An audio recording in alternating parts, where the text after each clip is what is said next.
L'allenatore del Breganze Nestor Perea, difficile commentare una sconfitta così pesante a Castiglioni, però insomma vediamo come la pensa.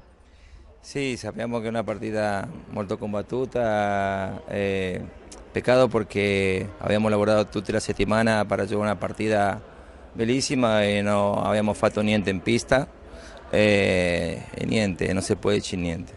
Senti, l'inizio è stato clamoroso perché in 2 minuti già 3 gol, azioni da rete, poi però il Castiglione ha trovato la strada giusta e già nel primo tempo insomma aveva chiuso i conti.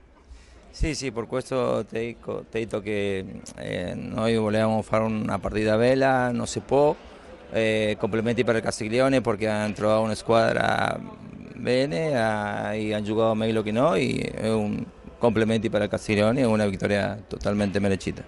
C'è da prepararsi comunque per il play-out perché questo Breganze non vuole certo mollare.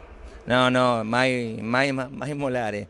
Guarda, prima ho parlato nel spogliatoio con i ragazzi, le ho detto mai mollare, continuo lavorando così e con la testa alta.